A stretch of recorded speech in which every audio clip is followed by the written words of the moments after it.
Yet, of all the social institutions we are born into, directed by, and conditioned upon, there seems to be no system as taken for granted and misunderstood as the monetary system.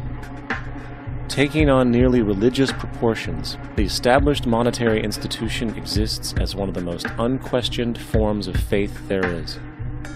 How money is created, the policies by which it is governed, and how it truly affects society are unregistered interests of the great majority of the population.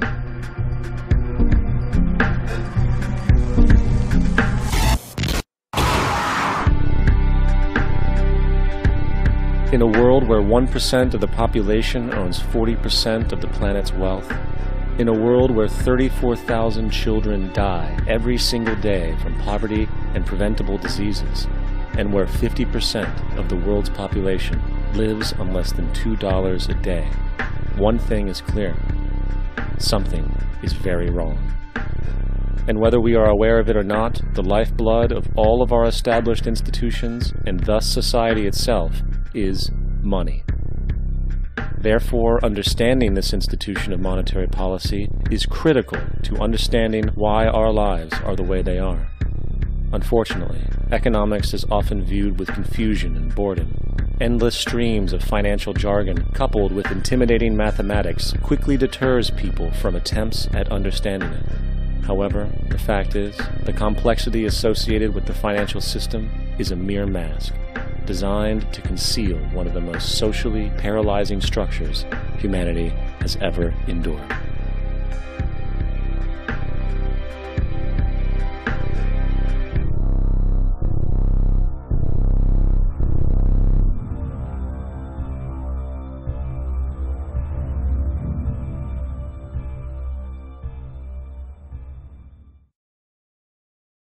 A number of years ago, the Central Bank of the United States, the Federal Reserve, produced a document entitled Modern Money Mechanics. This publication detailed the institutionalized practice of money creation as utilized by the Federal Reserve and the web of global commercial banks it supports. On the opening page, the document states its objective. The purpose of this booklet is to describe the basic process of money creation in a fractional reserve banking system. It then proceeds to describe this fractional reserve process through various banking terminology, a translation of which goes something like this. The United States government decides it needs some money, so it calls up the Federal Reserve and requests, say, $10 billion. The Fed replies, saying, sure, we'll buy $10 billion in government bonds from you. So the government takes some pieces of paper, paints some official-looking designs on them, and calls them treasury bonds. Then it puts a value on these bonds to the sum of $10 billion and sends them over to the Fed. In turn, the people at the Fed draw up a bunch of impressive pieces of paper themselves, only this time calling them Federal Reserve notes, also designating a value of $10 billion to the Fed. The Fed then takes these notes and trades them for the bonds. Once this exchange is complete, the government then takes the $10 billion in Federal Reserve notes and deposits it into a bank account. And upon this deposit, the paper notes officially become legal tender money, adding $10 billion to the U.S. money supply. And there it is. $10 billion in new money has been created. Of course, this example is a generalization, for, in reality, this transaction would occur electronically, with no paper used at all. In fact, only 3% of the U.S. money supply exists in physical currency. The other 97% essentially exists in computers alone. Now, government bonds are, by design, instruments of debt, and when the Fed purchases these bonds, with money it essentially created out of thin air, the government is actually promising to pay back that money to the Fed. In other words, the money was created out of debt. This mind-numbing paradox of how money or value can be created out of debt or a liability will become more clear as we further this exercise. So, the exchange has been made and now $10 billion sits in a commercial bank account. Here's where it gets really interesting. For as based on the fractional reserve practice, that $10 billion deposit instantly becomes part of the bank's reserves, just as all deposits do. And regarding reserve requirements, as stated in Modern Money Mechanics, A bank must maintain legally required reserves equal to a prescribed percentage of its deposits. It then quantifies this by stating, under current regulations, the reserve requirement against most transaction accounts is 10%. This means that with a $10 billion deposit, 10% or $1 billion is held as the required reserve, while the other $9 billion is considered an excessive reserve and can be used as the basis for new loans.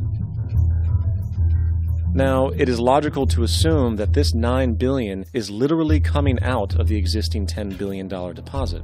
However, this is actually not the case. What really happens is that the $9 billion is simply created out of thin air on top of the existing $10 billion deposit.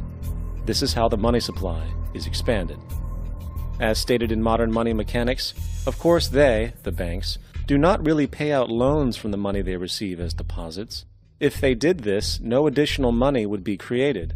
What they do when they make loans is to accept promissory notes, loan contracts, in exchange for credits, money, to the borrower's transaction accounts. In other words, the $9 billion can be created out of nothing simply because there is a demand for such a loan and that there is a $10 billion deposit to satisfy the reserve requirements.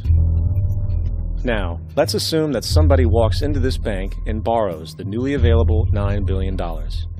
They will then most likely take that money and deposit it into their own bank account. The process then repeats, for that deposit becomes part of the bank's reserves. 10% is isolated, and in turn 90% of the $9 billion, or $8.1 billion, is now available as newly created money for more loans. And, of course, that 8.1 can be loaned out and redeposited, creating an additional 7.2 billion, to 6.5 billion, to 5.9 billion, etc. This deposit money creation loan cycle can technically go on to infinity. The average mathematical result is that about $90 billion can be created on top of the original $10 billion.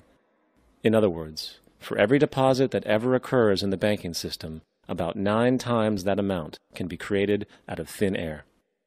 Money jitters? Ask the obliging Bank of America for a jar of soothing instant money, M-O-N-E-Y, in the form of a convenient personal loan. So, now that we understand how money is created by this fractional reserve banking system, a logical yet elusive question might come to mind. What is actually giving this newly created money value? The answer? The money that already exists. The new money essentially steals value from the existing money supply. For the total pool of money is being increased irrespective to demand for goods and services. And as supply and demand finds equilibrium, prices rise, diminishing the purchasing power of each individual dollar. This is generally referred to as inflation, and inflation is essentially a hidden tax on the public. What is the advice that you generally get? And that is inflate the currency. They don't say debase the currency. They don't say devalue the currency. They don't say cheat the people who are saved.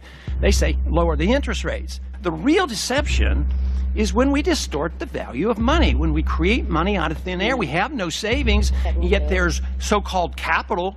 So my question boils down to this. How in the world can we expect to solve the problems of inflation, that is, the increase in the supply of money, with more inflation? Of course, it can't. The fractional reserve system of monetary expansion is inherently inflationary. For the act of expanding the money supply, without there being a proportional expansion of goods and services in the economy, will always debase a currency. In fact, a quick glance at the historical values of the US dollar versus the money supply reflects this point definitively, for the inverse relationship is obvious. $1 in 1913 required $21.60 in 2007 to match value. That is a 96% devaluation since the Federal Reserve came into existence. Now, if this reality of inherent and perpetual inflation seems absurd and economically self-defeating, hold that thought, for absurdity is an understatement in regard to how our financial system really operates. For in our financial system, money is debt. And debt is money. Here is a chart of the U.S. money supply from 1950 to 2006. Here is a chart of the U.S. national debt for the same period. How interesting it is that the trends are virtually the same. For the more money there is, the more debt there is. The more debt there is, the more money there is. To put it a different way, every single dollar in your wallet is owed to somebody by somebody. For remember, the only way the money can come into existence is from loans. Therefore, if everyone in the country were able to pay off all debts, including the government, there would not be $1